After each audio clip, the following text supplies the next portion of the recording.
Hello, and let's go over the roto and twist material function.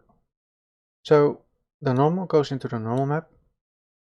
The world normal goes in the world. Actually, you don't need it at the moment. The roto world position goes there. As you can see, it's already moving the plane now. If I put a circle, can someone see it move? No, you can't, of course. Let's get this cube. There we go. It's rotating. And that's basically what it does. It rotates your object through the shader. And that can actually be quite performance friendly. Now, in case you have like another kind of mesh, let's just grab this one. I've used this in a lot of the preview stuff. And this one comes with a normal mesh. So let's grab that normal map and plug it in here.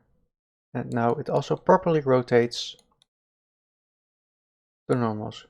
You can also use the normal vertex interpolator. It should work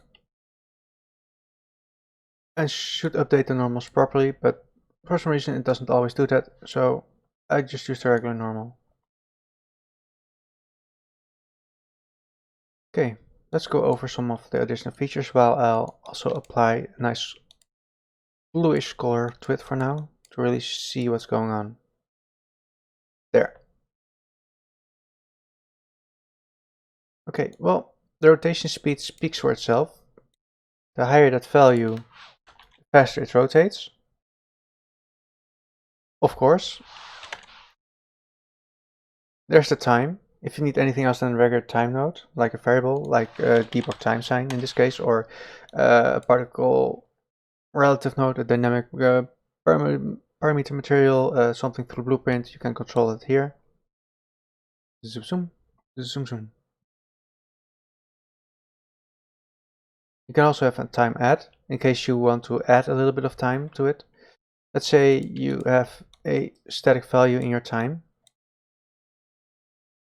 and you still need to rotate it a little bit. You can add a time add, increase that value, and as you can see, it rotates the mesh. It's basically just adding additional time, so now it works the same way as the normal time.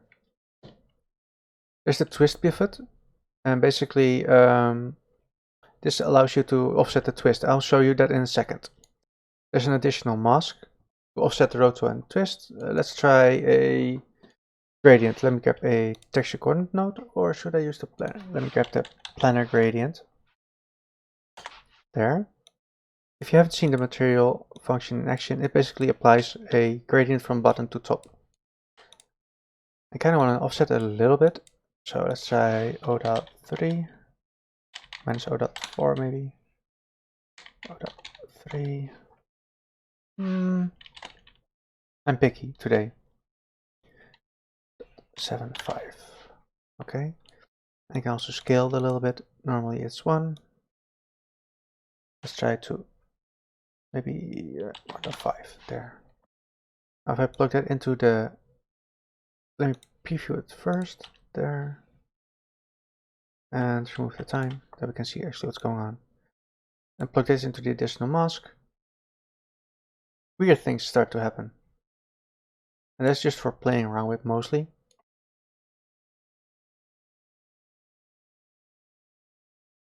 Instead of a multiply, we can try an add. And now it does stuff like this. It's just for playing around with. You can find some nice examples in the actual content. Okay, now if you want to change the, let me remove these real quick, the rotation axis. There we go. At the moment there is no rotation axis, so it doesn't work. But if I have 1, it rotates on the x-axis. If the green channel is 1, it rotates on the y-axis. If it's the blue channel, it rotates on the z-axis. And you can mix and mesh things up to get something that moves a bit weird like this. It's all up to you. You could also change this over time, of course. That might not work.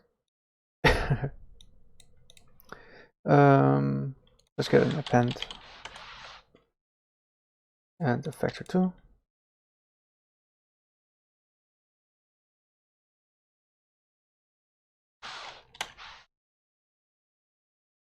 and you'll get something that moves a little bit wobbly like that. One thing that I kind of like is playing around with the time. If you have a time, and let's get that planar gradient again, and add those together, and plug that into the time. Bottom and the top have a different effect going on to it. Now if you wanted to change where the pivot is, you can actually get a factor 3 and plug it into the twist pivot. Now let's say I move this about 50 units on the x-axis. Now the pivot is over here. If I do minus 50, the pivot should be over here. That way you can change around where the actual pivot is, 100. The more vertices your mesh has, the better this looks, of course. And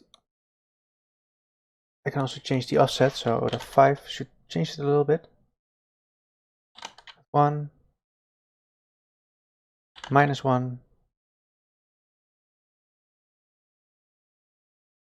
and let's grab another debug time sign just for the gradient scale. And you'll get very, very weird results. I have a few examples in the map itself which show a little bit better on how to do it. There are quite a few examples on how to set this up properly, but definitely play around with that. Okay, that's it for this material function. Take care.